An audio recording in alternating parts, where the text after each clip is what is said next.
हनुमान चालीसा का प्रागट्य केवल एक दिल से की गई स्तुति। हनुमान जी महाराज की स्तुति, राम जी महाराज की स्तुति तुलसीदास जी ने केवल दिल से करी थी, केवल मन से। और ये नहीं कहते कि हनुमान चालीसा पढ़ोगे तभी भगवान, नहीं नहीं, आप दिल से अगर भगवान को पुकार लीजिए, आप दिल से पुकारो उसको, वो आएगा।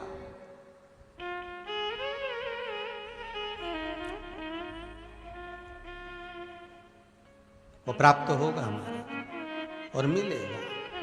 उसके मिलन में देरी नहीं हो सकती महाराज, उसके मिलने में कोई चूक नहीं हो सकती, बस मन से पुकारो। भगवान शंकर गदा पर जो बैठे थे भूतेश्वर, उन्होंने कहा हनुमान एक काम करो, तुम्हारे 5 मुंह कर दो। हनुमान जी का पंचमुखी अवतार, तुम अपने 5 मुख करो। और हनुमान जी महाराज ने अपने 5 मुख कर लिए। नरसिंह का अवतार, बरहा का अवतार, ऐसे 5 मुख हनुमान जी महाराज ने करे। गरुण अवतार, हनुमान जी ने ऐसे 5 मुख बनाए, एक ऊपर, एक उत्तर, दक्षिण, पूर्व, पश्चिम के मुख बनाकर शंकर भगवान गदा पर थे, गदा सम्मुख में रखकर भगवान शिव बोले मार फूंक, और हनुमान जी ने जो फूंक मारी 5 दिए एक साथ बुझ गए। राम और लक्ष्मण सामने खड़े मिल गए, सामने खड़े।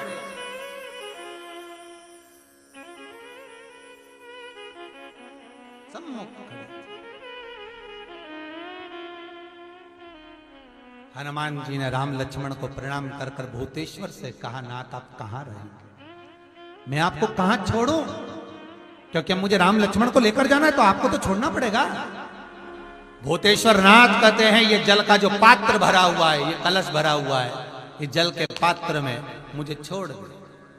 हनुमान जी महाराज जल के पात्र में जब छोड़े, जैसे ही छोड़े, जल के पात्र के अंदर भूतेश्वर विराजमान हुए तो भगवान हनुमान जी ने कहा, नाथ जैसे आज आपने मेरी लाज रखी, रक्षा करी और किसी को आने नहीं दिया, विनती स्वीकार करना, आपका जल पात्र भूतेश्वर के नाम से काली तिल से जहां रखा जाए उस गृह में कोई प्रवेश ना कर पाए। शिव जी ने वचन दे दिया, मेरी चंडियां 64 योगनियां, डाकनी, पिशाचनी, चुड़ैल और भूत इस कलश के विराजमान होते ही सर्वस्व फैल जाते हैं, फिर अंदर कोई नहीं आ सकता, भीतर प्रवेश नहीं हो सकता।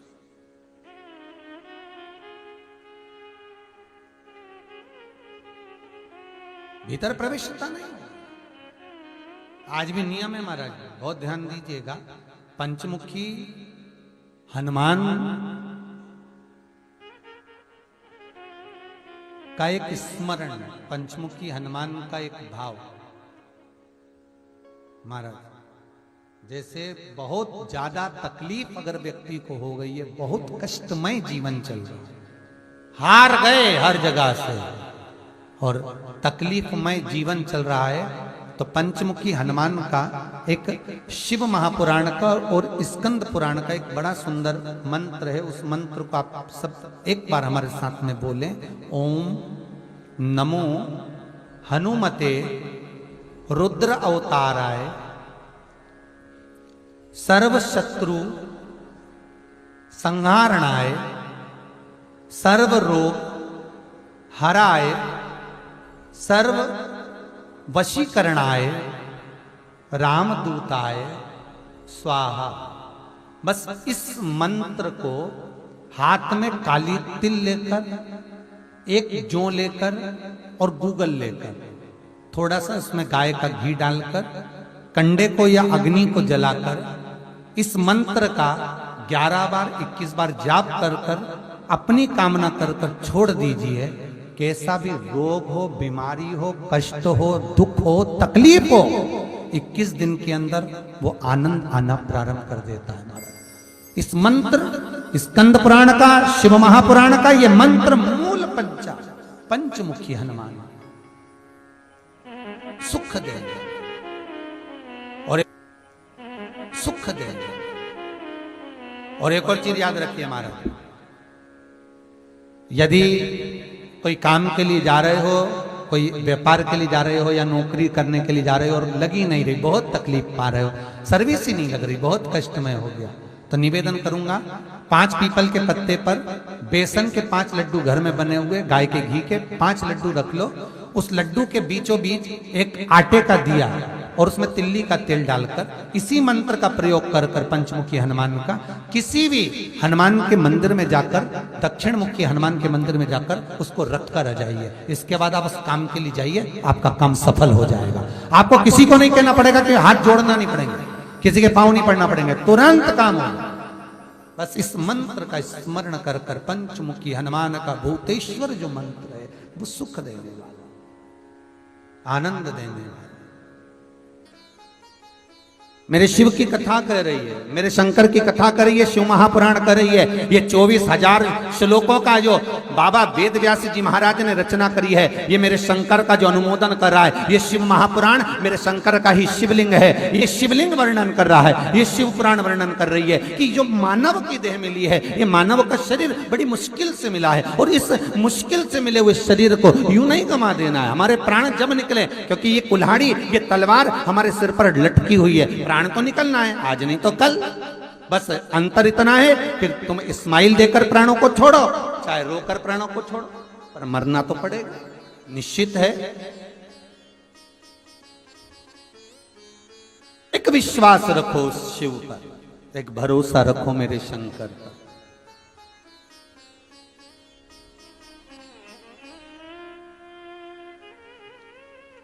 और जिस समय पर विश्वास रहता है, भरोसा रहता है, विश्वास और भरोसा जब प्रबल हो जाता है, तब मेरा भगवान स्वतः सम्मुख में मिल जाता है, स्वतः सम्मुख।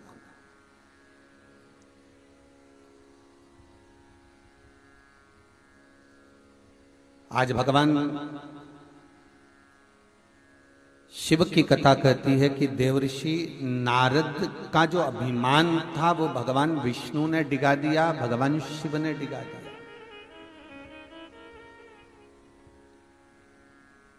शंकर के जो उपासक होते हैं, शिव का जो भजन करने वाला होता है, शंकर का जो उपासक होता है, उसके लिए शिव का जो भगत होता है, शंकर का जो उपासक होता है, वो अपने लिए कभी नहीं कहता, उसके लिए संसार कहता है।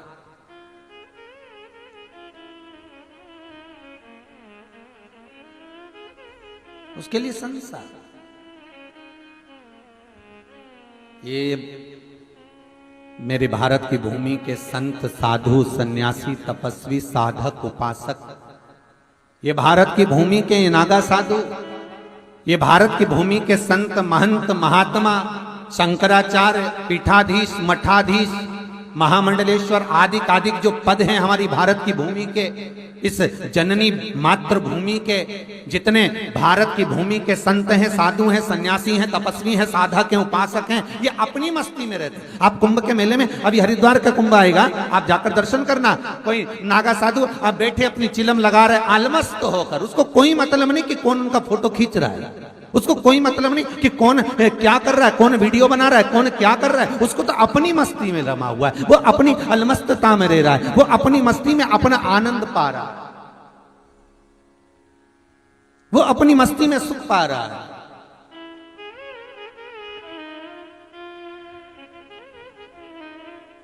एक बाबा से पूछा उज्जैन के कुंभ में, कहां लगा था अपना पंडाल, बड़नागर रोड पे, बड़नागर रोड पर पंडाल लगा था, तो नागा साधुओं की टोली पास में लगी हुई थी, मिलना हुआ, तो बाबा से पूछा, बाबा घर छोड़े कितना समय हो गया? अरे घर छोड़ा बहुत समय हो गया। याद आती क्या?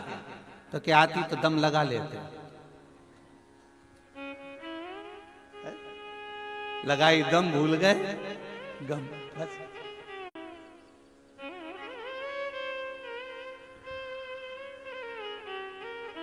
बाबा परिवार में और सब तो होंगे ना, तो होंगे बस। अब वो तो कहे, आओ महाराज बैठो तुम भी दम।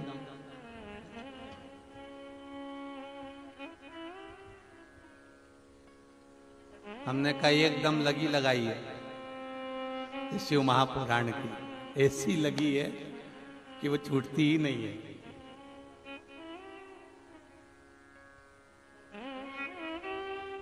उन्होंने एक सुंदर सी लाइन सुनाई थी, वो मैं कई बार कथाओं में बोल चुका, बहुत बहुत सुंदर लाइन है महाराज, कि वो गांजा लावे गणेश जी और डोबे भैरवनाथ, वो नागा साधुओं का, डोबे भैरवनाथ और चिलम भरे माँ पार्वती जी और पीवे भोलानाथ, मन शिव रटोरे छोड़ दो कपट मन शिव रटोरे। उनके शब्द थे, जब मन में चिंता व्याप जाए, जब मन में कुछ ऐसे काम लोभ विषय वासना आसक्ति तृष्णा बहुत व्यापने लगे, तो वो नागा साधु वो संत कहते हैं कि बस उस चिंता को मिटाने के लिए जो चिता को संभालने वाला चिंतन करने योग्य जो है वो शिव, वो ओघड़दानी, वो भूतेश्वर, वो त्रिकालदर्शी, वो कैलाशी अविनाशी, बस उसका स्मरण कर लीजिए तो सारी चिंता अपने आप मिट जाती है। बस उसका भजन करो, उसका भजन करो, उसका स्मरण करो, उसका स्मरण कर लीजिए, उसका भजन कर लीजिए। और जब आप उसके भजन में डूब जाओगे, उसके स्मरण में आप जब डूब जाओगे, तो आप रूप आपको सुख का भान हो जाएगा, आप रूप आपको आनंद का भान हो जाएगा।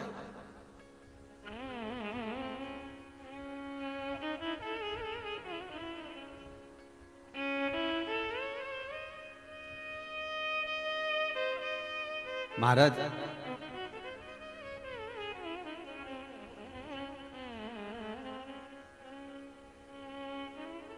हमें सुख और दुख का भान कब होता है? जब हम संसार को अपना समझते हैं।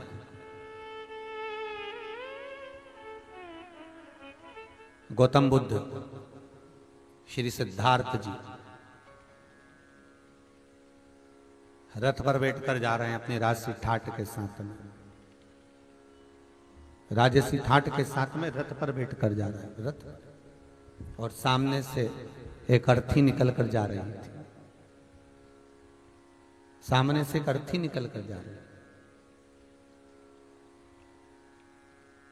सिद्धार्थ जी ने पूछ लिया,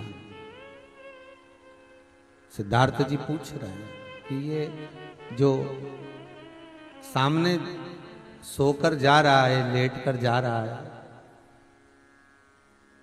निकल रहा है, लोग इसको बांध कर ले जा रहे हैं, इसके ऊपर पैसा फेंक रहे हैं, फूल फेंक रहे हैं, तो ये उठ क्यों नहीं रहा? ये उठता क्यों नहीं? आखिर ये क्यों नहीं उठ रहा? रथ चलाने वाला कितना ज्ञानी होगा सिद्धार्थ जी का, श्री गौतम बुद्ध जी का, कि वो रथ चलाने वाला कह रहा है सिद्धार्थ से, सिद्धार्थ जी ये मर चुका है, इसमें प्राण नहीं है, इसमें प्राण नहीं है, तो इसको भान नहीं है कि इसके ऊपर पैसा फेंका जा रहा है, कि फूल फेंका जा रहा है, कि मखाने फेंके जा रहे हैं, कि संपदा फेंकी जा रही है। सिद्धार्थ जी ने कहा तो एक आध दिन तो हमको भी मरना ही है ना, एक दिन तो हम भी जाएंगे। हाँ, तो फिर क्यों हम संसार में रम रहे हैं? सिद्धार्थ बस उसी दिन रथ से नीचे उतर गए और वही सिद्धार्थ गौतम बुद्ध बन गए। और वो बुद्ध जो केवल भीतर की मस्ती में रमते थे, भीतर की मस्ती, वो किसी से मतलब नहीं, बस अपनी मस्ती भीतर की। महाराज ओम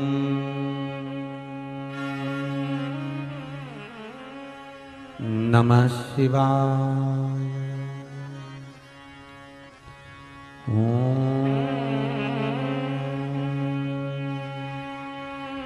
नमः शिवाय। भीतर की मस्ती में रमो।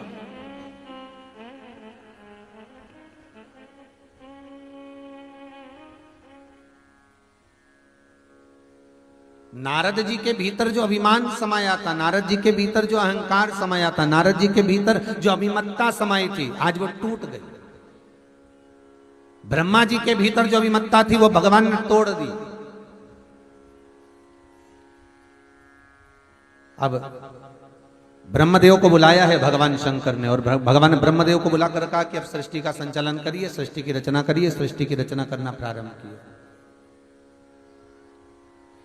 और जब सृष्टि की रचना करना प्रारंभ किया,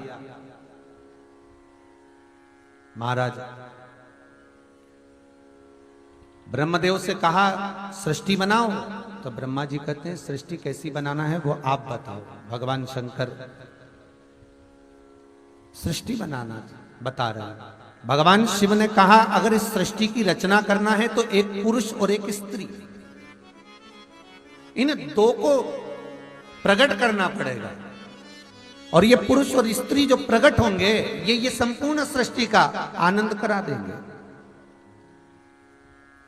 ब्रह्मा जी ने कहा कैसी सृष्टि आप बता दीजिए। तो शंकर भगवान ने अपना अर्धनारीश्वर स्वरूप का दर्शन ब्रह्मदेव को दे दिया, और ब्रह्मा जी ने जब सृष्टि रचना प्रारंभ करी तो भगवान शंकर का जो स्वरूप ब्रह्मदेव ने देखा, बस उसी को देखकर ब्रह्मा जी ने सृष्टि की रचना करना प्रारंभ कर दी, और पुरुष और स्त्री इन दोनों को मिलाकर एक मनुष्य बना दिए।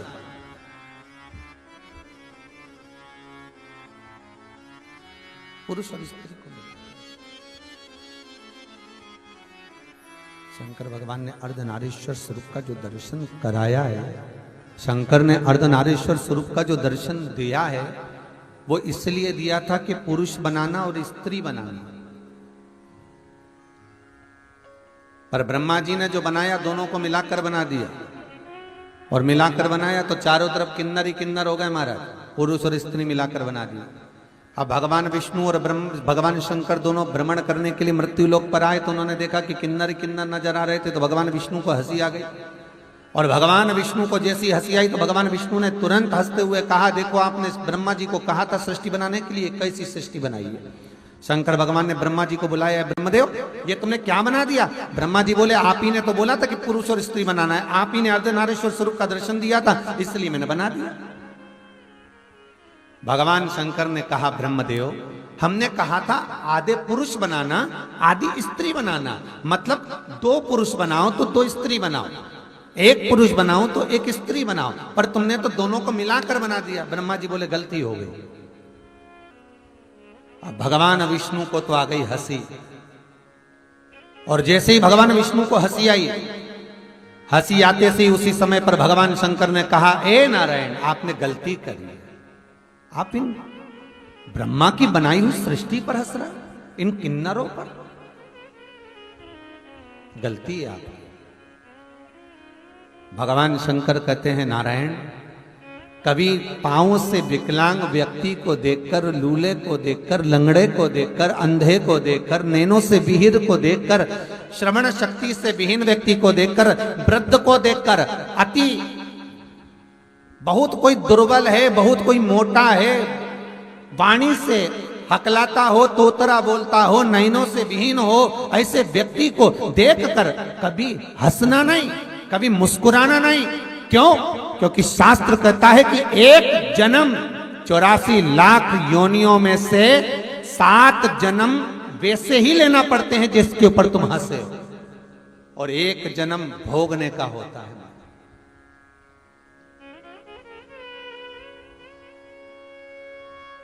भगवान शिव कहते हैं अगर नारायण मैंने अगर इस सृष्टि की रचना को गड़बड़ कर दिया तो आने वाले समय में ये कोई कर नहीं पाएगा, इसीलिए नारायण तुम इस ब्रह्मदेव की बनाई हुई सृष्टि पर हंसे हो, एक बार पृथ्वी पर जाकर हे नारायण तुमको भी किन्नर बनना पड़ेगा।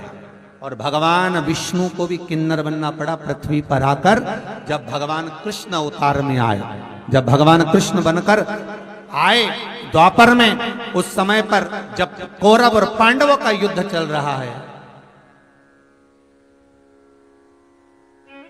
और कुरुक्षेत्र की भूमि पर, कुरुक्षेत्र की उस धरा पर चंडी देवी को प्रसन्न करने के लिए कौरव और पांडवों में से किसी एक की बलि देने की बारी आ गई।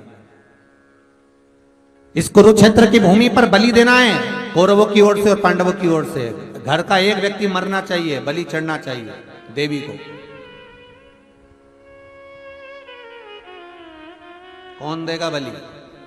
कौरव तो बड़े खुश हो गए, हम तो 100 भाई, एक आध मर भी गया तो 99 बचेंगे, पांडवों में से एक चले गया तो 4 ही बचेंगे, करा क्या जाए। भगवान कृष्ण की नींद उड़ गई और भगवान कृष्ण ने अर्जुन को बुलाकर कहा, अर्जुन इधर आ, याद कर तू द्रौपदी को लेकर आया था, विवाह कर कर तेरी माता ने कहा था कि पांचों बांट लो। तो तूने द्रौपदी से कहा था, मेरी माता ने कहा है कि तुम्हें 5 पतियों की पत्नी बनना पड़ेगी। द्रौपदी कहती है मैं 5 पतियों की पत्नी बनने को तैयार हूं, पर शर्त एक रहेगी कि 5 पतियों की पत्नी तो बनूंगी, पर 1 वर्ष तक, एक वर्ष तक एक पति के साथ में रहूंगी। और यदि उस पति के कक्ष में दूसरा कोई पति आ गया तो उसको 5 वर्ष के लिए बन जाना पड़ेगा।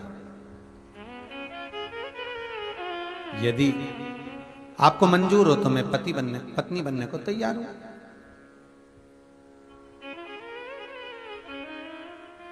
मुझे कोई दिक्कत नहीं, पत्नी बन जाती हूं, मैं पत्नी बनने को तैयार हूं। ठीक है। 5 पतियों ने मिलकर वचन दे दिया द्रौपदी को, आपके कक्ष में जब आप एक पति के साथ रहोगी तो दूसरा कोई पति नहीं आएगा। अब लीला देखिए कितनी विचित्र थी। भीम के कक्ष में द्रौपदी है और एक ब्राह्मण के बच्चे को शेर उठाकर ले गया।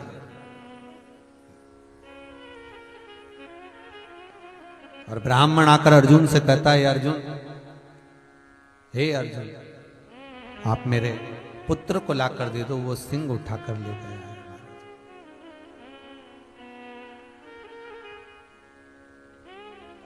मेरे पुत्र को ला दीजिए।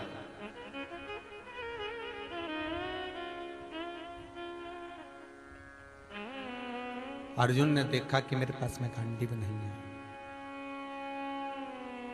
क्योंकि गांडीव तो भीम के कमरे में रखा हुआ है, भीम के कक्ष में।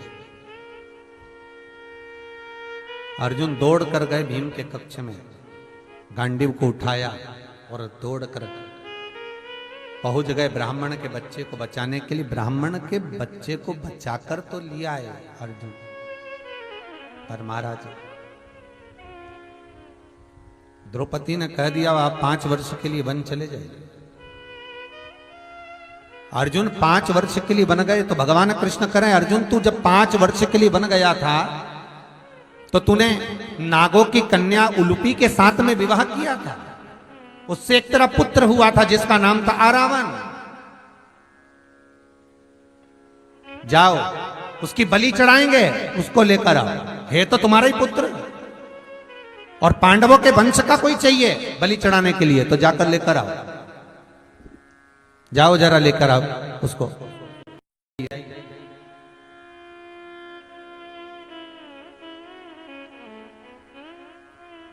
अर्जुन गए, आरावन को लेकर आए। आरावन कहता पिताजी चिंता मत करना, एक एक कौरवों को काट काट कर मार दूंगा, तुम चिंता क्यों करते हो, मैं हूं पिताजी, क्या चिंता करना। भगवान कृष्ण आए आरावन के पास, आरावन हमें तुमसे युद्ध नहीं लड़वाना, आरावन हमें तुमसे युद्ध नहीं करवाना, हमें आपसे युद्ध नहीं लड़वाना है महाराज।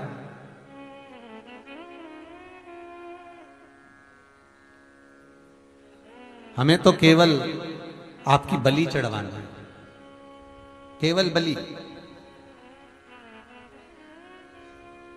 ठीक है, पर आरावन कहता है कि दादा मैं बलि चढ़ने को तैयार हूं, मना नहीं है वो, पर दिक्कत इतनी सी है, शास्त्र कहता है कि अगर कोई कुंवारी अवस्था में मर जाता है तो ना तो उसका तर्पण होता है, ना उसकी तिलांजलि होती है, ना उसका ब्राह्मण भोज लगता है, ना उसको पिंड मिल पाता है, ना गया का श्राद्ध, ना ब्रह्म कपाली।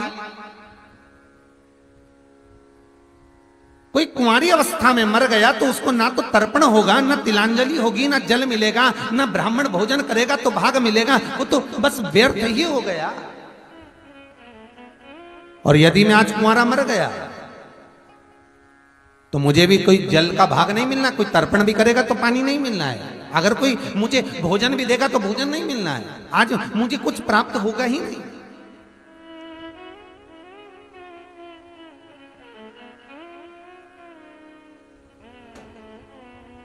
मुझे जब कुछ मिलना ही नहीं है तो फिर मैं कुंवारा क्यों मरूं? मेरा आप सबसे निवेदन है, जितने टीवी चैनल के माध्यम से कथा सुन रहे हैं, जितने मोबाइल पर कथा सुन रहे हैं, सबसे निवेदन है, प्रयास करिएगा जिंदगी में एक बार। आज के जमाने के लड़के कहते हैं मैं उसके चक्कर में सुसाइड कर लूं, लड़कियां कहती हैं मैं उसके चक्कर में सुसाइड कर लूं, मैं मर जाऊं, मैं ये कर लूं, मैं वो कर लूं। मरना बहुत सरल है, मरो मरो सब कोई कहे मर के, मरने का फैशन ही चल रहा है, मरो, मना कौन कर रहा है? पर मरना पर ये सोच लेना शिव महापुराण का चरित्र कि कुंवारी अवस्था में अगर मर गए तो प्रेत की योनि में भटकते रहोगे, ना जल मिलेगा, ना तर्पण मिलेगा, ना पिंड मिलेगा, ना गया का श्राद्ध, ना ब्रह्म कपाली, और तुम्हारे माता पिता तुम्हारे लिए कितना भी ब्राह्मण का भोजन करा लें तो भी वो भाग तुम्हें प्राप्त होने वाला नहीं। अब जाओ निपटो, उसका कोई सुख नहीं है, उसका कोई आनंद नहीं है, वो तुम्हें प्राप्त नहीं होने वाला महाराज, उसका कोई फल तुम्हें मिलने वाला नहीं है। इसलिए निवेदन है। तो आरावण कहते हैं कि मैं अगर कुंवारी अवस्था में मर गया तो मुझे कुछ प्राप्त होगा ही नहीं, मुझे कुछ मिलेगा ही नहीं।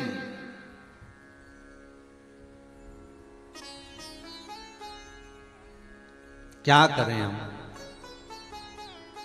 एक निवेदन है आपसे कि मेरा विवाह कर दो और मुझे कल बलि चढ़ा दो, मना नहीं। अब ईमानदारी से बोलो रे भाई, सबको मालूम है कि ये कल मरने वाला है तो इसको लड़की कौन देगा? कन्या दे तो दे कौन इसको, जब कल मर ही रहा है तो कौन कन्या देगा? और कह दिया बस मेरा शादी कर दो, कुंवारा नहीं मरूंगा, शादी कर दो फिर इसके बाद मरूंगा। ठीक है, भगवान कृष्ण ने अर्जुन, नकुल, सहदेव, भीम, युधिष्ठिर सबको बुला कर कहा इसके लिए लड़की ढूंढो, आज ही का दिन है, बस आज की रात, बस फिर तो कल मरना ही है। अब कौन लड़की दे? कोई नहीं दी।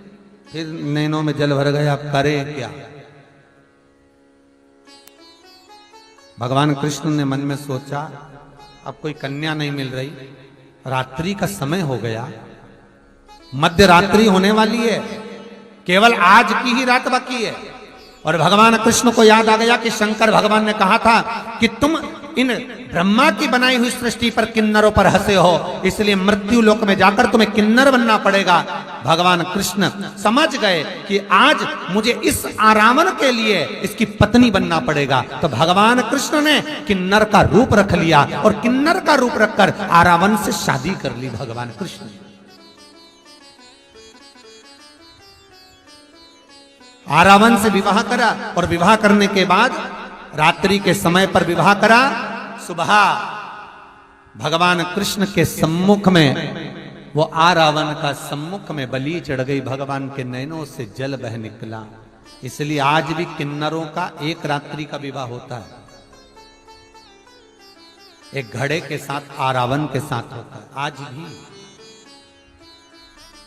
इसलिए किन्नर गले में मंगलसूत्र पहनते हैं, मांगों में सिंदूर डालते हैं, पांव में बिछुड़ी पहनते हैं, हाथों में चूड़ियां पहनते हैं। इसलिए किन्नरों की दुआ और बद्दुआ दोनों लगती है। क्यों? क्योंकि उनका जो पति होता है एक कलश, कलश नहीं, वो आरावण है। इसलिए हमारे यहाँ शुभ शकुन में, अच्छे कार्य में हम किन्नरों को बुलाते हैं, कुछ नेक जोक देते हैं, उनको विदा कर देते हैं।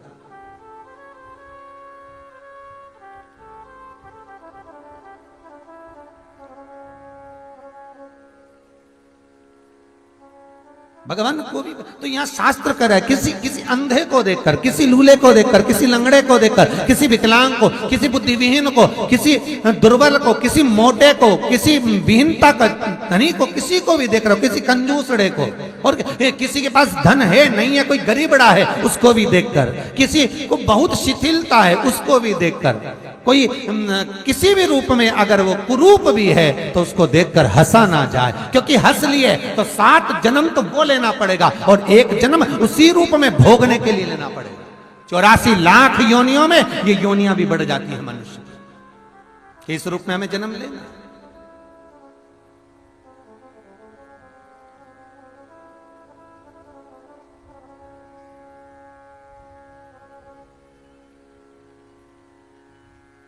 ठीक है, कोई आंखों से विहीन है, होगा पूर्व का कर्म। इसी बात पर एक प्रश्न कर दिया था किसी ने महाराज दिल्ली शालीमार बाग की कथा में। जब तुल्ली परिवार कथा कराए तो उसमें प्रश्न आया था शालीमार बाग की कथा में कि महाराज जी, सूरदास जी ने कौन सा ऐसा पाप कर्म कर दिया था जो सूरदास जी की आंखें चली गई। देखिए प्रश्न बड़ा विचित्र। जो भगवान कृष्ण की इतनी भक्ति करते हैं सूरदास, भगवान कृष्ण की अविरल भक्ति में डूबे हुए हैं, जिन्होंने इतने सुंदर पदों को गाया और भगवान कृष्ण उनके सम्मुख में प्रकट हो जाते हैं, ऐसे सूरदास ने क्या कर दिया था। तो शास्त्र कहता है ये सूरदास कौन है, तो कहा ये उद्धव जी हैं। उद्धव भांडिर वन में बिना पूछे बिना जाने प्रवेश कर गए और भांडिर वन में राधा जी की अष्ट सखियों में से एक सखी ललिता जी पहरा देती थी। ललिता जी ने कह दिया, रे आंखों से अंधा हो गया क्या, मुझसे पूछना था, बात करना थी, फिर प्रवेश करना था। सूरदास उद्धव जी ने कहा तू मुझे जानती नहीं, मैं द्वारका का भगवान कृष्ण के द्वारा भेजा गया उनका मंत्री हूं, तो जानती नहीं है। ललिता जी के कोई भी भेजे, किसी के घर में प्रवेश करने से पहले उसकी आज्ञा होना जरूरी है। किसी मंदिर में जा रहे हो तो पहले मंदिर के पंडित जी से पूछो मैं भगवान को पूजन कर लूं। मैं किसी बाग में से फूल तोड़ रहे हो तो पहले माली से पूछो, क्योंकि कंस का जो जन्म हुआ है भगवान कृष्ण के सामने, जिस कंस का सम्मुख में जन्म हुआ, कंस जो पैदा हुआ वो कंस के पैदा होने का कारण एक ये भी था कि कंस किसी पूर्व समय में जो कुबेर का एक द्वारपाल था, बस चुपचाप से जाकर कुबेर के पूजन के लिए, शंकर के पूजन के लिए कहीं से फूल चुरा कर लाता था। अब कुबेर तो कहता मेरे लिए फूल लेकर आया, उसने तो अच्छा काम करा, पर एक बुरा काम करा कि बिना माली से पूछे हुए चुरा कर लेकर आया। इसलिए उस कुबेर के द्वारपाल को भी कंस का अवतार लेना पड़ा, कंस का जन्म लेना पड़ा और राक्षस बनकर पैदा होना पड़ा, क्योंकि उसने बिना पूछे फूल चोरी करा था। धर्म का दंड तो भोगना पड़ेगा। मनुष्य की देह मिली है भोगने के लिए ही मिली है। तो ये कंस का जन्म इसलिए हुआ क्योंकि उसने फूल चुराया, पैदा हुआ। चल जन्म भोगना। तो सूरदास वो उद्धव, तूने बिना पूछे बिना जाने एक मेरी चौकीदारी में, मेरे पहरे में तू अंदर प्रवेश कर गया। हे उद्धव, तुझे इतना अहंकार है, मैं कहती हूं श्राप देती हूं तुझे, तू अंधा बनकर जन्मेगा नीचे मृत्यु लोक में। जा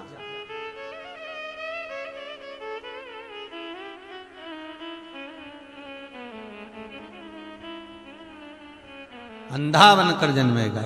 सूरदास जी को जैसे उद्धव जी को कहा तो उद्धव जी ने तुरंत कहा कि तुमने मुझे श्राप दिया है। ए ललिता जी, मैं भी आपको श्राप देता हूं कि इस सूरदास के लिए आपको एक जन्म मृत्यु लोक में लेना पड़ेगा, और मैं इस ब्रज रज में कृष्ण के लिए आया हूं।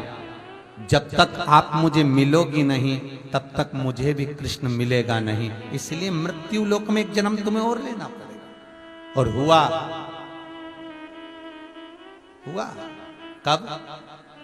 जब अकबर की धर्मपत्नी जोधाबाई स्नान करने के लिए सरोवर पर गई तो इसको एक लड़की पानी में डूबती हुई दिखी।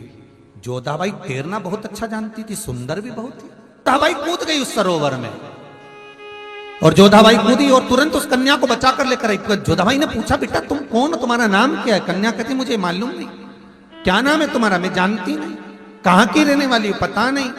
जोधाबाई को लगा इसका कोई नहीं तो ये मेरी बेटी बनकर रहेगी। जोधाबाई ले गई अपने महल में, उसको छुपा कर रख दिया, किसी को बताना नहीं है बेटा, किसी से मिलना नहीं, तू चुपचाप रहना हो। कन्या रोज श्रृंगार करती, शाम के समय छत पे जाकर खड़ी हो जाती। एक दिन जोधाबाई ने पूछ लिया, बेटी तुम बाहर जाकर छत पे खड़ी होती हो बड़ा सुंदर रूप रखकर, रोज शाम को छत पर क्यों जाती हो? कन्या कहती है, माँ इस समय पर मेरे प्रीतम के आने का समय है, वो गैया चरा कर आता है शाम के समय। जोधाबाई समझ नहीं पाई। इतना सुंदर श्रृंगार कन्या करती थी तो जोधाबाई ने एक बार कहा, कितना सुंदर श्रृंगार तुम करती हो तुम्हारा, एक बार मेरा भी कर दो ना, क्योंकि मैं बूढ़ी हो गई। और मैं बूढ़ी हो गई तो अकबर नई नई रानियों को देखता है, मेरी जैसी बूढ़ी को नहीं देखता। मां इतनी सी बात कर दूंगी।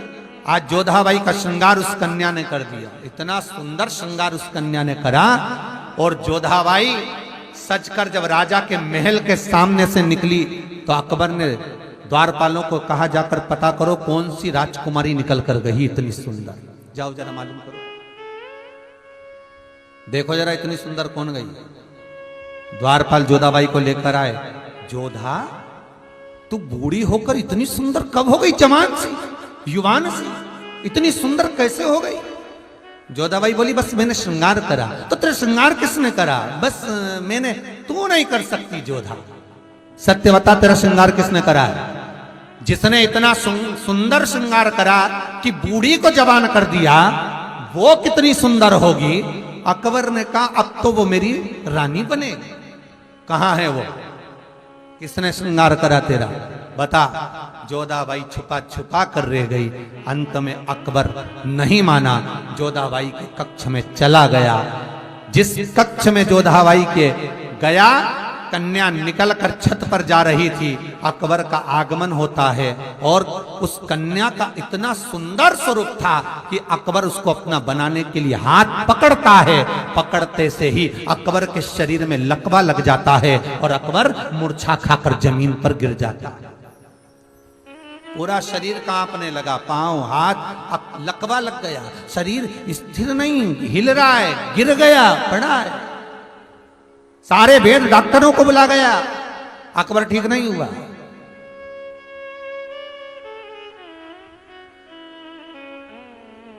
तब किसी ने आकर कहा, वृंदावन में, ब्रजरज में एक अंधा बाबा रहता है। अच्छा, हाँ, वो भजन से इलाज कर देता है। ऐसा कहीं होता है? हाँ, बुलाओ उसको। जोधाबाई ने कहा, बुलाओ सूरदास को। सूरदास जी को बुलाया गया। सूरदास जी ने हाथ पकड़कर अकबर को देखा तो ये तो थर थर कांप रहा है, इसको तो लकवा लग गया। पर ये तो बताओ कि इसको लकवा लगा कहां गया था? छत पे सो रहा था, कहां गया, कहां था? कहीं ठंडी में पड़ गया, कहीं कुछ ताप पड़ गया, हुआ क्या इसको? ये तो बताओ। कुछ भी नहीं हुआ। एक कन्या का हाथ पकड़ लिया। ओ, कन्या का हाथ पकड़ा तो ये गति हो गई। सूरदास जी बोले, उस कन्या का हाथ एक बार मैं भी पकड़ूंगा। इतने में तो जोधाबाई बोली, वो कन्या जहां से निकलती है पूरा मोहल्ला खाली हो जाता है। उसका केवल स्पर्श अकबर ने करा तो अकबर का यह हाल हो गया, और किसी से को छू ले तो उसका क्या हाल होगा? इसलिए कोई उससे मिलता नहीं है। नहीं नहीं, कन्या का तो हाथ स्पर्श करूंगा मैं। बुलाओ सूरदास जी। बोले सूरदास जी अपने कमरे में जाने लगे, कन्या को बुला कर लाओ। जैसे ही दरवाजे से सूरदास निकल रहे थे, कन्या सुंदर श्रृंगार कर कर आनंद करती हुई कन्या अपने लहंगे को हिलाती हिलाती दरवाजे पर पहुंच गई। और जो कन्या पहुंची, पहुंचते से सूरदास को देखकर बोली, क्यों रे अंधे? सूरदास जी को आवाज समझ में आ गई। सूरदास जी बोले, ललिता तू यहां? सूरदास जी बोले, ललिता तुम? हाँ। ललिता बोली, सूरदास तेरे लिए आना, तेरे लिए। ललिता जी, तुम्हें जान नहीं पाया अकबर, इसलिए उसने स्पर्श करा और उसे लकवा लग गया। ठीक कर दो इसको। ललिता जी बोली, मैं तो नहीं कर सकता। तो फिर मैं आपको स्पर्श कर लूंगा ललिता जी। सूरदास जी ललिता के हाथ को जैसे ही पकड़े, पकड़ते से ही ललिता जी का शरीर भस्म हो गया। सूरदास जी ने अपने तन पर भस्म को धारण किया।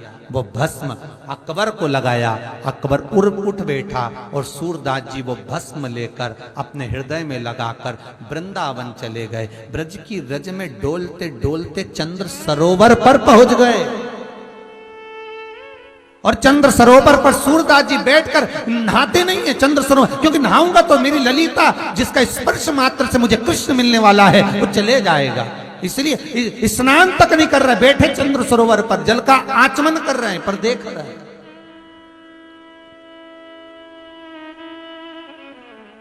इतनी भक्ति सूरदास के भीतर आ गई कि कृष्ण को चंद्र सरोवर पर आकर दर्शन देना पड़ा सूरदास जी को। कृष्ण भक्ति कितनी प्रबलता है। तो ये हमारा शास्त्र कह रहा है कि अंधे को देखकर ना हंसे, लूले को देखकर ना हंसे, लंगड़े को देखकर ना हंसे, विकलांग को देखकर ना हंसे। एक गति हमारी वो भी हो सकती है, हमें नहीं हंसना।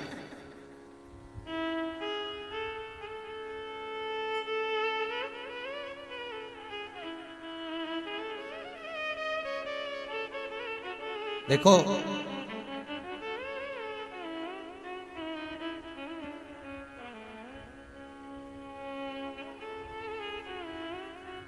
तस्वीर भले सुंदर ना हो चलेगा, पर तकदीर सुंदर होना चाहिए। क्या सुंदर होना चाहिए? तकदीर। तस्वीर नीवी है चलेगा। श्वास से शरीर टिका है और विश्वास से भगवान टिका। श्वास शरीर को टिका कर रख सकती है और विश्वास भगवान को टिका कर रख सकता है। भरोसो दृढ़ चरणन केरो श्री वल्लभ नक चंद्र छटा बिन सब जगह माहिया धेरो। शरीर टिका। तस्वीर कितनी भी सुंदर खिंचवाओ, तस्वीर कैसी भी हो। और फिर निवेदन है, खुशियां तकदीर में होना चाहिए। बाद में तो तस्वीर में कोई भी मुस्कुरा देता है, कोई भी मुस्कुरा देगा, पर प्रसन्नता तो तकदीर में हो। दुख भी मिले, कोई शब्द भी कहे, अपशब्द भी कहे, ताने भी दे, कुछ भी कहे, पर आपके चेहरे पर प्रसन्नता होना चाहिए।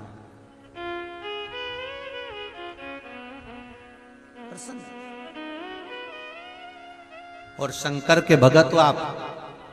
इस भारत की भूमि के जितने लोग देश विदेश में बैठकर इस शिव महापुराण की कथा को सुन रहे हो, कई लोग तो निरंतर सुन रहे हैं, कोई कोई मोबाइल पर, रात में, दिन में, कई का तो मन करता रहे दिन भर। ये चित्तवृत्ति में आपकी जो कथा बैठी है शंकर की, शिव महापुराण, तो ये शंकर ने जो अलमस्तता आपको दी है, शिव जैसी मस्ती में रहो। अलमस्त, कोई कुछ भी कहे, अपने को मस्ती में रहना, अपने आनंद में रहो, चकाचक। बोले बोलने वाला कितना ही बोले सो तो मस्ती में।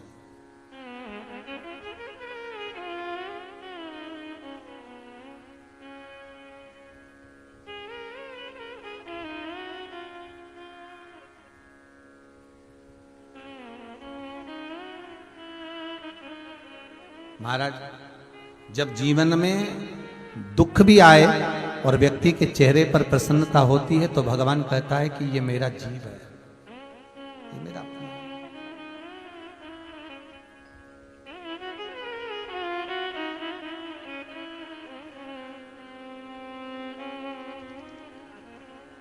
ये मेरा अपना है, और ये मेरा अपना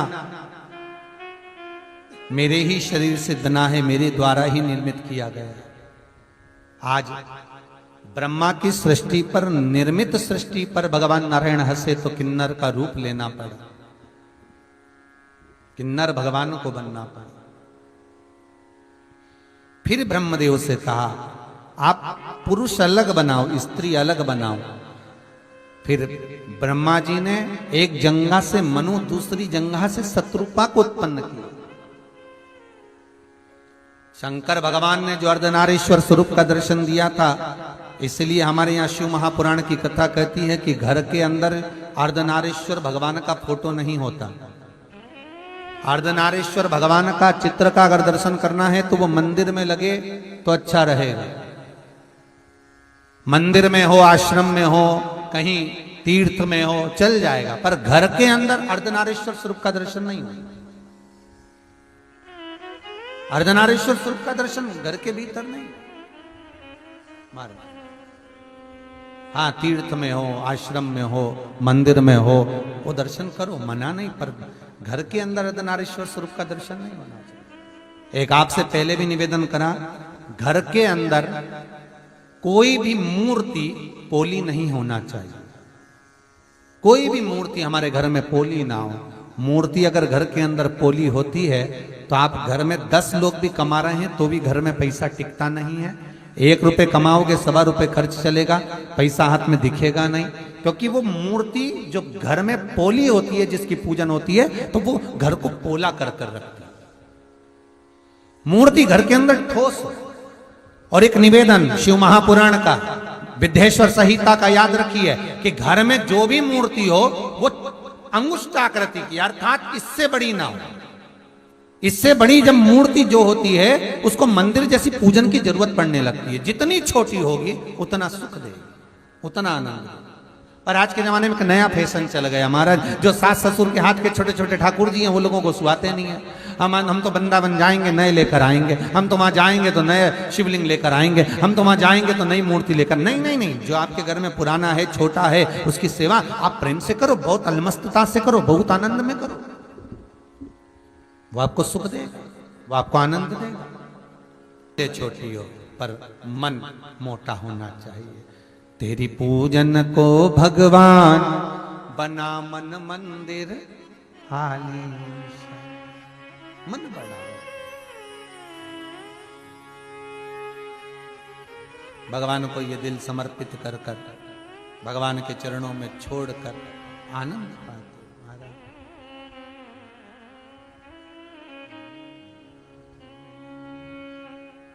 तूने ऐसा डमरू बजाया, तूने ऐसा डमरू बजाया, मेरा मन हर लिया।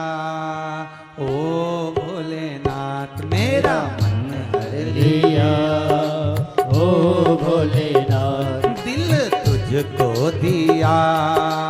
ओ भोलेनाथ दिल तुझको दिया, ओ भोलेनाथ दिल तुझको दिया। ओ भोलेनाथ दिल तुझको दिया, ओ भोलेनाथ ये क्या कर दिया। ओ भोलेनाथ ये क्या कर दिया, ओ भोलेनाथ। ओहो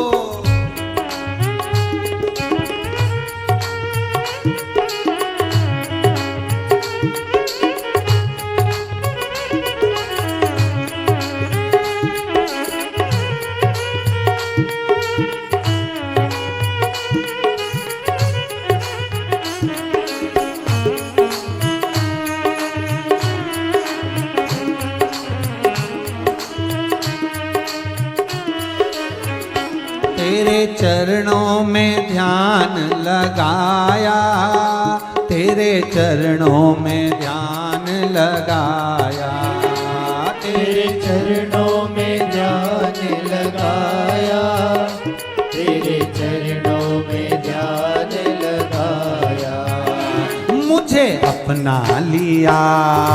ओ भोलेनाथ मुझे अपना लिया, ओ भोलेनाथ दिल तुझको दिया। ओ भोलेनाथ दिल तुझको दिया, ओ भोलेनाथ। अरे ओ भोलेनाथ, ओ भोलेनाथ मेरे ओ भोलेनाथ, ओ भोलेनाथ मेरे ओ भोलेनाथ, ओ भोलेनाथ मेरे ओ भोलेनाथ, ओ भोलेनाथ दिल तुझको दिया। ओ भोलेनाथ दिल तुझको दिया, ओ भोलेनाथ ये क्या कर दिया। ओ भोलेनाथ ये क्या कर दिया, ओ भोलेनाथ।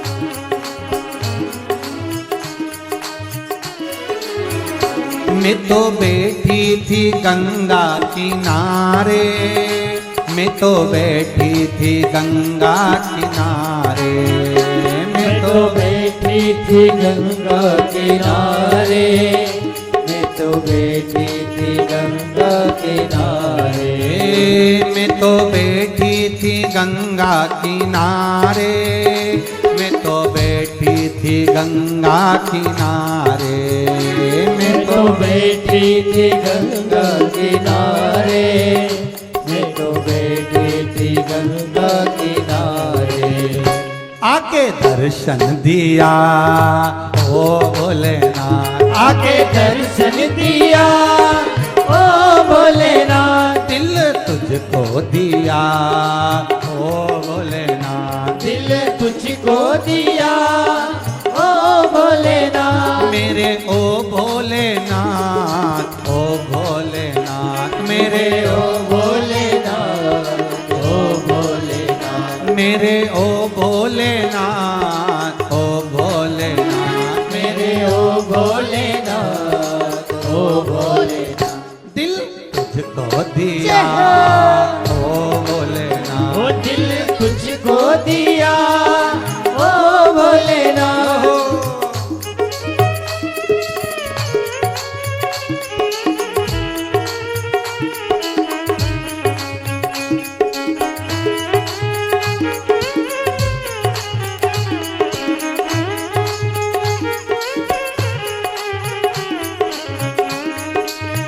बैठे हो काशी नगरिया, तुम तो बैठे हो काशी नगरिया, तुम तो बैठे हो काशी नगरिया, तुम तो बैठे हो काशी नगरिया, तुम तो बैठे हो काशी नगरिया, तुम तो बैठे हो काशी नगरिया।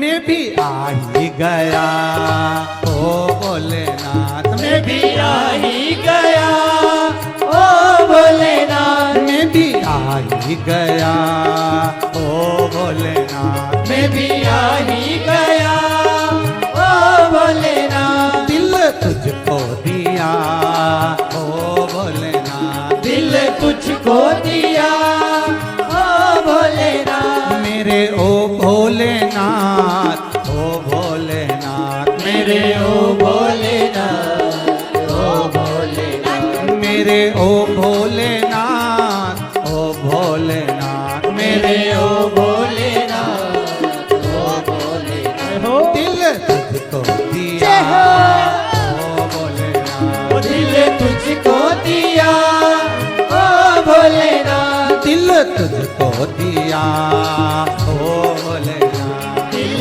तुझको दिया ओ भोलेनाथ।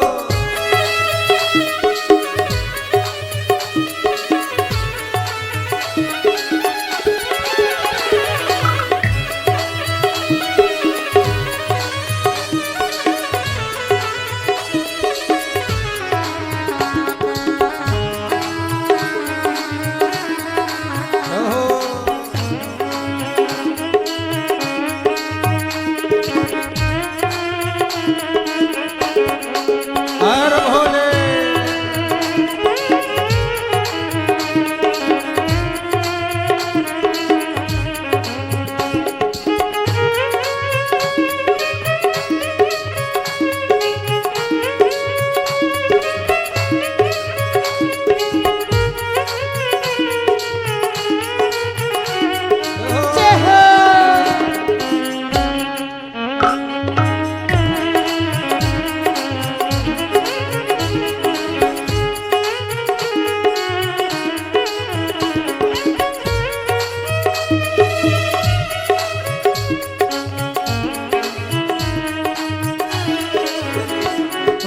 ऐसा डमरू बजाया, तूने ऐसा डमरू बजाया, तूने ऐसा डमरू बजाया, तूने ऐसा डमरू बजाया, बजाया, तूने ऐसा डमरू बजाया, तूने ऐसा डमरू बजाया,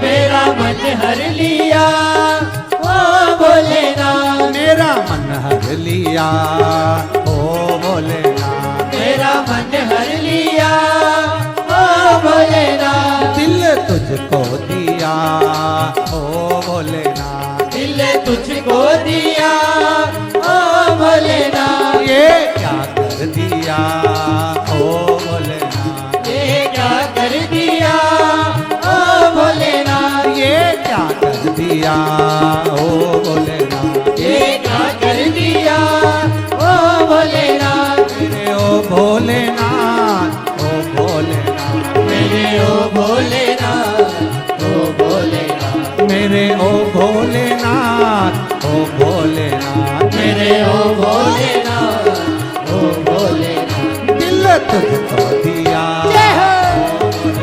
ओ दिल तुझको दिया ओ भोलेनाथ, दिल तुझको दिया ओ भोलेनाथ, दिल तुझको दिया ओ भोलेनाथ, हर हर महादेव। भगवान शिव के चरणारविंद की रज का सुख ही मनु और शत्रुपा प्रकट हुए। ब्रह्मा जी की जंघा से मनु और शत्रुपा का प्रागट्य हुआ और मनु और शत्रुपा को प्रकट कर कर भगवान सृष्टि की लीला को बढ़ाए। हृदय से दक्ष को प्रकट करा है ब्रह्मदेव।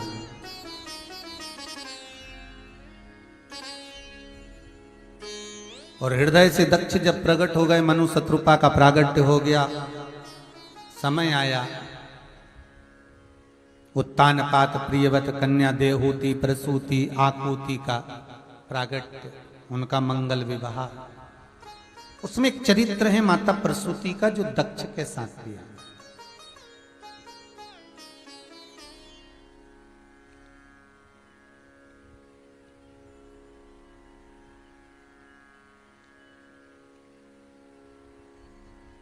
माता प्रसूति दक्ष प्रजापति के साथ में मंगल विवाह हुआ है। कई कन्याओं का जन्म इनके घर में हुआ, कई बेटियां।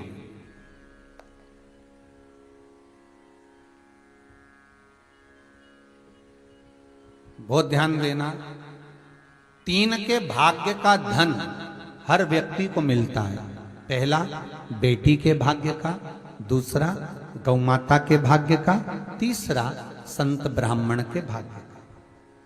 इनके भाग्य का कभी नहीं घट सकता।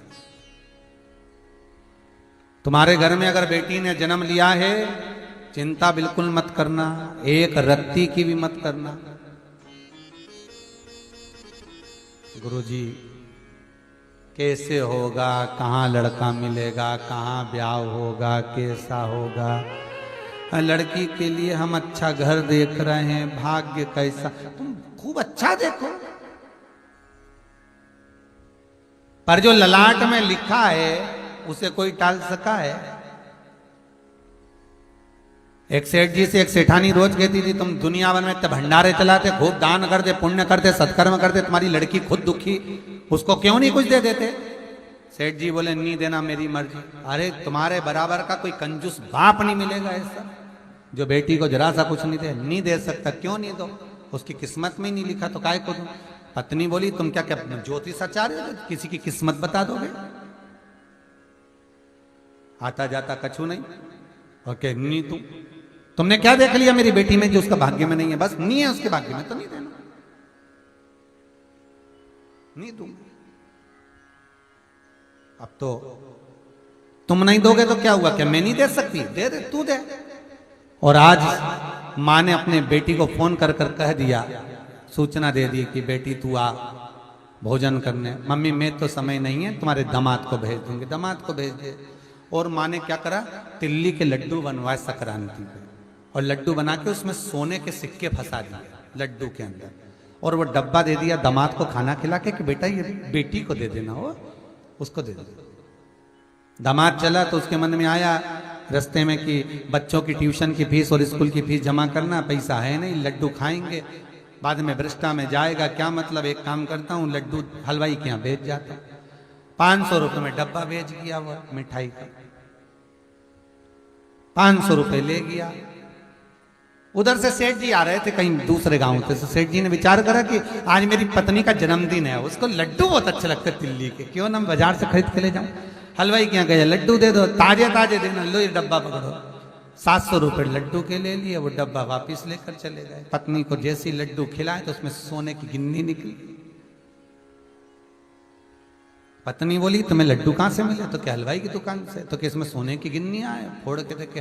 पत्नी माथा ठोक कर बोली तुम बिल्कुल सत्य कह रहे थे कि भाग्य में होता तो अच्छा घर देखकर लड़की ब्याही थी, अच्छा परिवार देखकर बेटी ब्याही थी, सारा सुख देखकर बेटी ब्याही थी।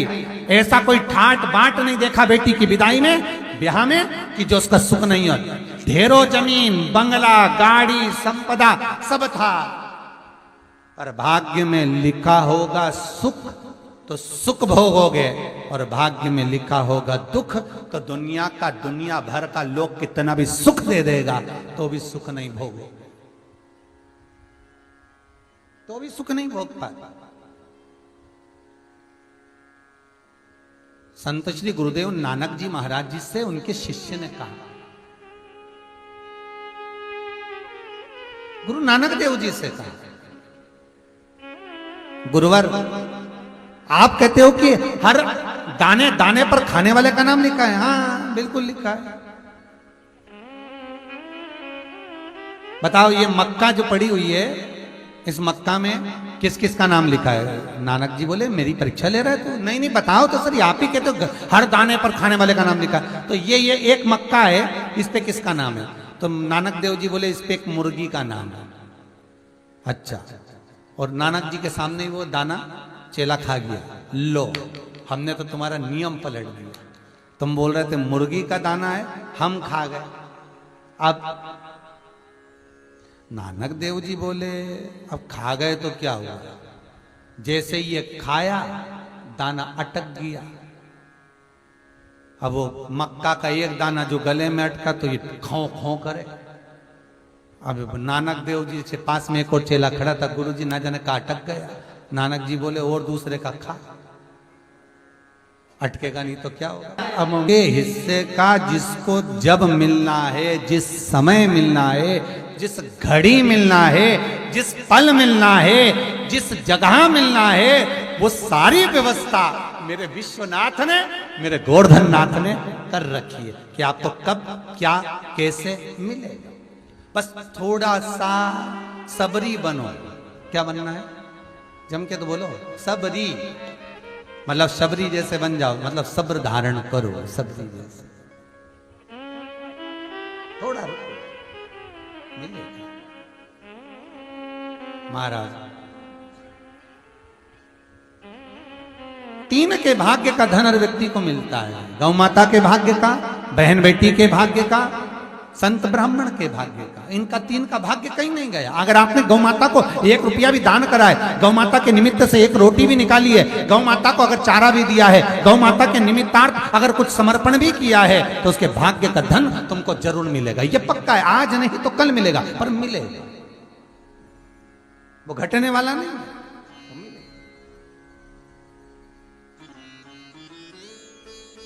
महाराज बहन बेटी के भाग्य का कहीं नहीं जाता, वो मिलता है।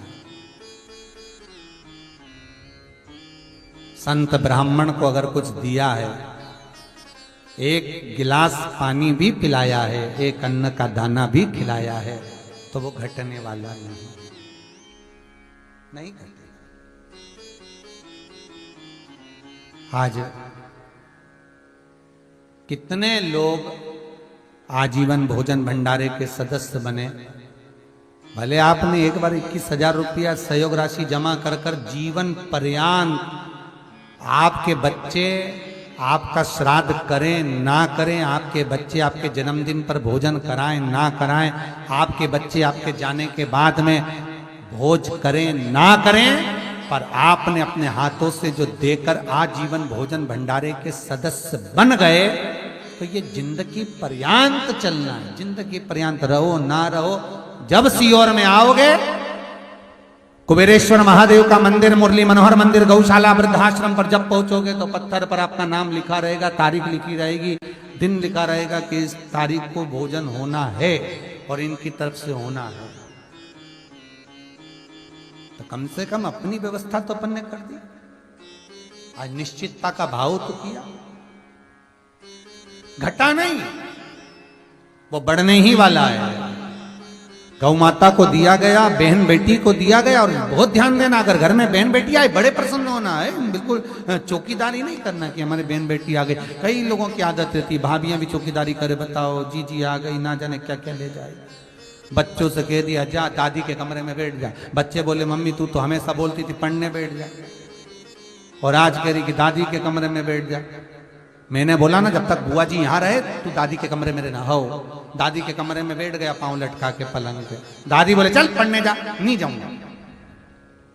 बुलाऊं तेरी मम्मी को? बुला लो, उन्हीं ने कहा जब तक बुआ रहे तब तक ही रहे, नहीं जाऊंगा। दादी समझ गई चौकीदार के कैमरा लगाया है, कैमरा फिट किया। दादी समझ गई कि कैमरा फिट कर, चौकीदार लगा दिया है, दादी को लग गया मारा। अब निवेदन है, चौकीदारी कहां करना, बहन बेटी के भाग्य में जितना होगा उतना लेकर जाए।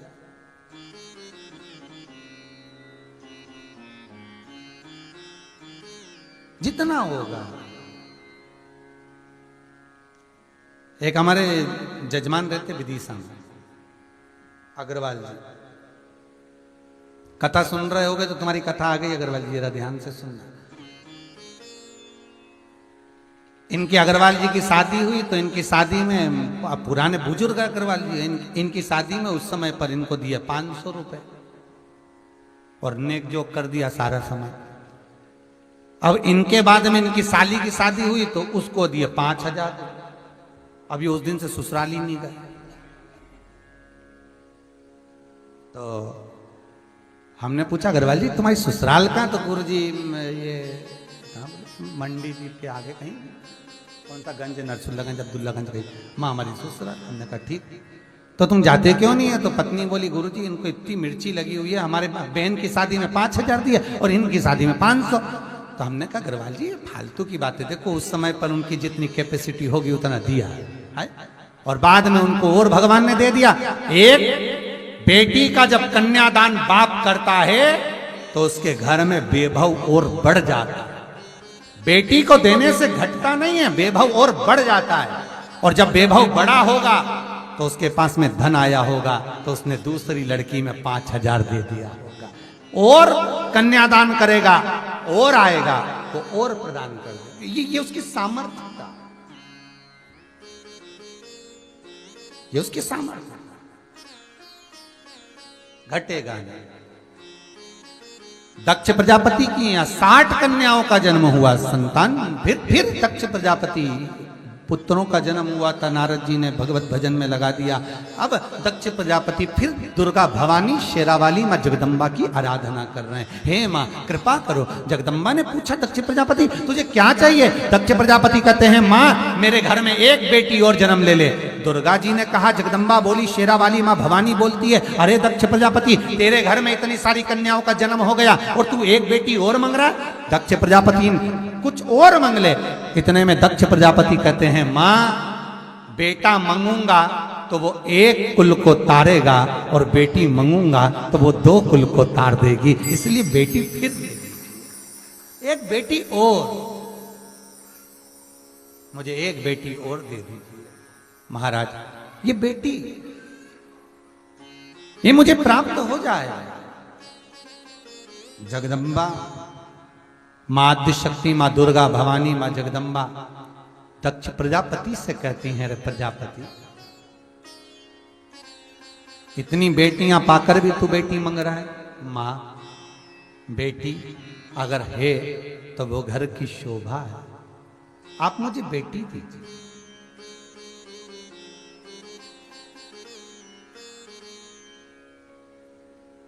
मुझे बेटी दे दो बस।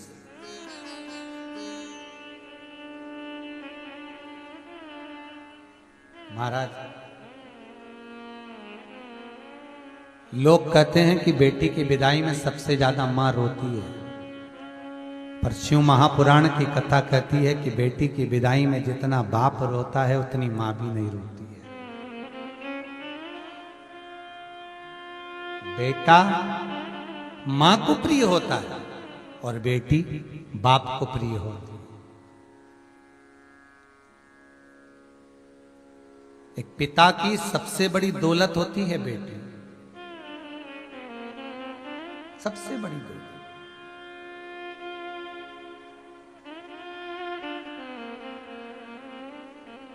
बेटी बाप की एक जायदाद है।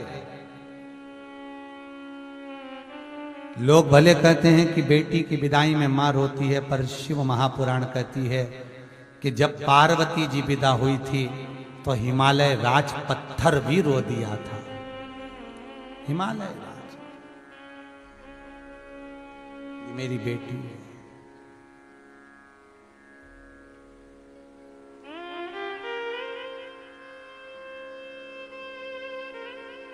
पिता बेटी की पढ़ाई में बहुत पैसा लगाता है।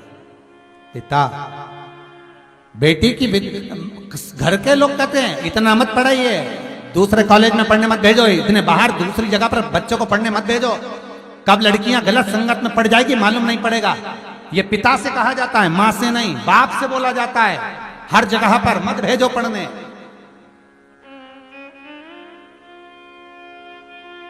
पर बाप का विश्वास है बेटी, एक पिता की शान है बेटी, एक पिता की जायदाद है बेटी, एक पिता की दौलत है बेटी। बेटी पर विश्वास कर कर बाप कहता है लाडो तू पढ़ने जा रही है, मैं तुझे इंदौर भेज रहा हूं, मैं तुझे पूना भेज रहा हूं, मैं तुझे मुंबई, मैं तुझे भोपाल, मैं तुझे कहां पढ़ने भेज रहा हूं, मैं तुझे भेज रहा हूं। पापा पर फीस बहुत ज्यादा है, तू क्यों चिंता करती है? रात दिन कमाता है बाप, सवेरे 8 बजे दुकान खोलकर बैठता है, रात को 10 बजे तक बंद नहीं करता। दुनिया के लोग कहते कंजूसड़ा है, क्या करेगा इतना कमाकर। पर उस बाप से पूछो कि मुझे बेटी को पढ़ाना है, घर में 2 बेटी 3 बेटी 4 बेटियां हैं मेरी, मेरे को पढ़ाना है और उनका विवाह करना है। 11 बजे तक आता है, भूखा रह जाता है बाप, पर बेटी को पढ़ाता है, अच्छे कॉलेज अच्छा स्कूल तक पहुंचाता है, बेटी अच्छी जगह पहुंच जाती है। पर बाप से बेटी का विश्वास, पिता का जो विश्वास है बेटी, पिता बेटी से कुछ नहीं चाहता, बस इतना चाहता है कि एक बार मेरे हाथों से कन्यादान जरूर करवा लेना। उसने अपनी सारी दौलत लगा दी, जायदाद लगा दी, संपदा लगा दी, उसने अपना पूरा वैभव लगा दिया, अपना जवानी उस बाप ने बेटी के पढ़ाई में लगा दी, बर्बाद कर दिया, समय अपना कमा कमा कर बेटी की पढ़ाई में लगा दी। बस एक बाप की दिली इच्छा होती है कि वो बेटी का कन्यादान करे, और बेटी से निवेदन है तो अपने पिता के विश्वास को तोड़ना मत ही। अगर तेरे सर्विस लाइफ में, अगर तेरे स्कूल लाइफ में, अगर तेरे कॉलेज लाइफ में कोई मिल भी गया तो निवेदन है उस बाप का मुख सामने जरूर देख लेना कि मेरे पिता ने कहा है कि उस पिता का विश्वास ना टूटे। मेरा बाबुल, अगर सत्यवान के साथ सावित्री का विवाह हुआ था तो पिता को बाद में मालूम पड़ा कि तेरे पति की उम्र कम है, तो सावित्री कहती है पिता अगर तूने कन्यादान करा है, किसको मालूम कौन कम मर जाए। ये तो मालूम पड़ गया सावित्री को, सावित्री के पिता को कि ये मरने वाला है सत्यवान। तो पिता तू चिंता मत करना, तूने बेटी को जन्म दिया है और बेटी का कन्यादान करा है, बिल्कुल चिंता मत करना। तेरी बेटी, अगर तूने कन्यादान करा है पिता, तो ये बेटी अपने पति के भी प्राण यमराज से छुड़ा कर ले आएगी, और लाई वो सावित्री सत्यवान के प्राण छुड़ा कर केवल एक पिता से। एक पिता की जो विश्वास है, एक पिता का जो आनंद है, एक पिता का जो भाव है, बेटियों से निवेदन उसको तोड़ने मत देना। एक बाबुल ने अपनी संपदा लगा दी तुम्हें पढ़ाने में, एक पिता ने अपनी दौलत लगा दी तुम्हें पढ़ाने में, उसको डिगने मत देना रे। मां बेटे को ज्यादा चाहती है और बाप बेटी को बहुत चाहता है। जब बेटी चली जाती है ना, मां पर तो कोई बात नहीं, पर पिता पर बहुत असर पड़ता है। क्योंकि जब दुकान से आता था, जब कहीं से आता था, बेटी दौड़ कर पापा पानी लाऊं क्या, अभी बेटी दौड़कर पानी लाती, पापा क्या बात है, आज आपका चेहरा उतरा हुआ है? कुछ नहीं बेटा, कुछ भी नहीं। बाबुल का चेहरा उसी दिन उतर जाता है जिस दिन वो ब्याह पक्का करके आता है बेटी का। बाप जिस दिन बेटी का विवाह पक्का कर आता ना, घर पर आता प्रसन्न बहुत होता है। पत्नी कहती है हो गया संबंध पक्का। हाँ, बेटी को देखता है तो आंखों में जल भर जाता। पापा क्या हुआ, तुम पक्का करने गए थे विवाह, वहां कुछ कहा है आपको? पापा उन्होंने कुछ ज्यादा मांग करी क्या? नहीं बेटा, कुछ नहीं मांगा। पापा फिर आपका चेहरा आज आते से उतरा क्यों है? बाबा क्या हो गया? बस बाप आंख में से आंसू बहाकर कहता है अब थोड़े दिन बचे हैं, तुझे भेजना पड़ेगा। पापा मैं बहुत पास में तो हूं ना, तुम मुझे मिलने तो आ जाओगे ना? बेटी, बाबू कहता है एक बार बेटी घर के दरवाजे से जो जाती है फिर उसकी प्राप्ति क्या? पापा एक बात कहूं, कुछ मांग तो नहीं करी ना? पापा नहीं बेटा, कुछ नहीं मांगा। पापा एक बार गले तो लगा लो। बाप बेटी को गले लगाता है। धीरे धीरे विवाह का समय नजदीक आ जाता है। माता पूजन का समय आता है। बाप आगे आगे चलकर देवी की पूजन करता है। पेरावनी होती है, कपड़े पहनता है मंडप के। जब कन्यादान का समय आता है, जाओ कोई वस्तुएं कन्यादान की, जल्दी वो बर्तन रखे हैं लेकर आइए, वो सामान रखा है लेकर आओ। बेटी की विदाई में बाप क्या ना दे दे साहब, क्या ना दे दे। बस चेहरा छोटा है। बार बार बेटी अपने पिता को देखती है। पापा क्या बात है, थक गए हो विवाह का काम करते? नहीं लाडो, थकान नहीं, बस पापा बहुत थके दिख रहे, भोजन तो करो। सामने भोजन की थाली लगी रहती है, बाप निवाला तोड़कर खा नहीं पाता। निवाला उसके सामने है, पा नहीं पाता। पापा ले तो थोड़ा सा भोजन, लाडो नहीं बनता।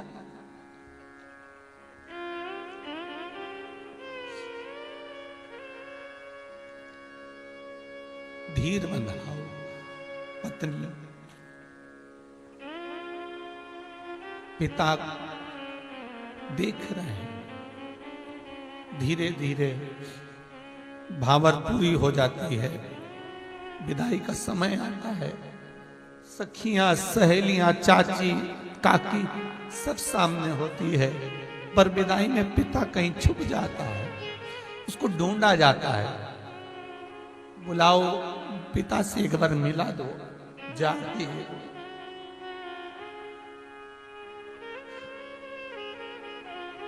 पिता को बुलाइए।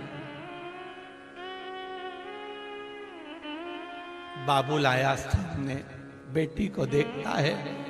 गुड़िया सी है, सुंदर वस्त्र धारण करी हुई है।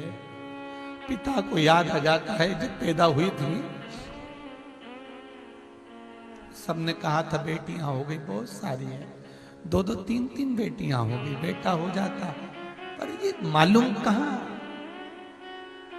चलिए, जब चली गई घर सूना सा हो गया। सूना। अब तो दुकान से भी देरी से आता है। पत्नी ने पूछा क्यों, थोड़ा जल्दी नहीं आई? बाप क्या बोले? उसको याद आती है अपनी पुत्री की, अपनी बेटी। दौलत बेटियां, डिगने ना दीजिए विश्वास को। ये ये दुनिया में जो ये लव जिहाद चल रहा है,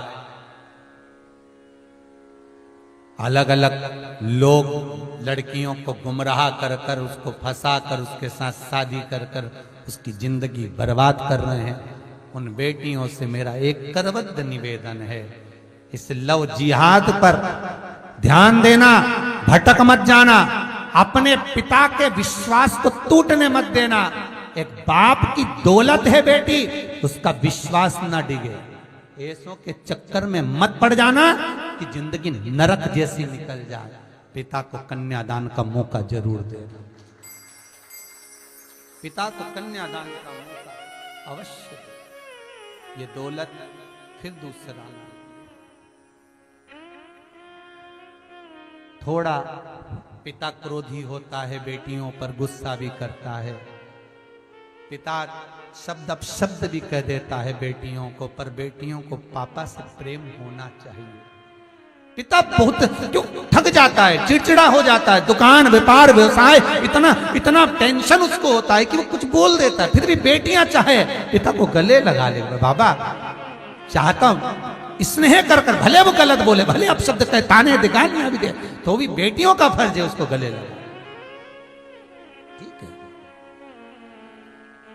स्नेह। दक्ष प्रजापति कह रहे हैं मां दुर्गा से, हे जगत जननी, हे मां, हे भवानी मां, मेरे को एक बेटी और दे दो। दुर्गा जी कहती हैं तेरे घर में इतनी बेटियां हो गई, क्या करेगा बेटी का, क्या करेगा? नहीं मां, एक बेटी और दीजिए मुझे। मां, अगर बेटी मेरे घर में आएगी तो मुझे सुख ही प्राप्त होगा। जगत जननी दुर्गा भवानी कहती है, रे दक्ष प्रजापति, तेरे लिए कहां लड़की ढूंढने जाऊंगी, बेटी ढूंढने जाऊंगी? तेरे घर में इस प्रसूति के गर्भ से ये दुर्गा भवानी सती बनकर जन्मेगी, और मां जगदम्बा दुर्गा भवानी उस मां प्रसूति के गर्भ से सती बनकर जन्म, सती बन।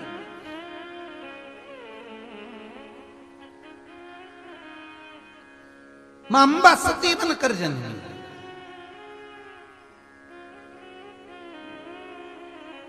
विवाह किया सती का शिव के साथ।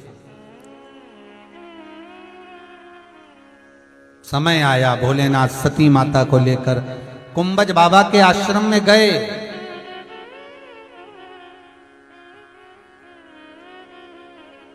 कुंभज बाबा के आश्रम में पहुंचकर सुंदर कथा का रसतत्व ग्रहण करने गए। रसतत्व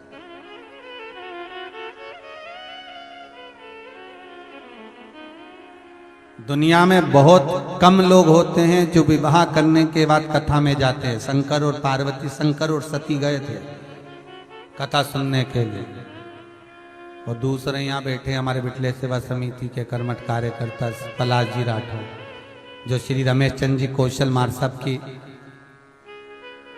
जो कथा यहाँ चल रही है ऑनलाइन, उसका प्रतिनिधि के रूप में बैठे। इनके भी शादी के भी 5 दिन ही हुए, 6-7 ही दिन हुए होंगे, 5-6 दिन। मंगल विवाह उन्हें शिव और सती कुंभज ऋषि के आश्रम में कथा सुनने के लिए गए थे, अगस्त ऋषि के। नहीं तो आज के जमाने में तो एक ये ट्रेड हो गया, एक फैशन हो गया कि शादी हो तो घूमने जाओ।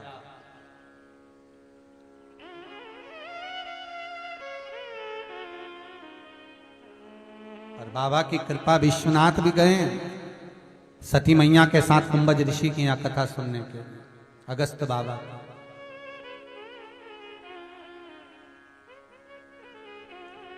सती चलो कथा सुनेंगे, सती पहुंची कथा सुन, पर सती का चित्त नहीं लगा।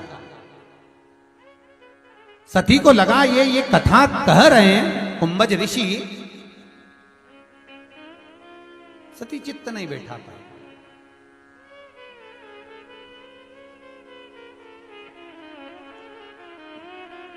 जब मन नहीं लगा कथा में सती,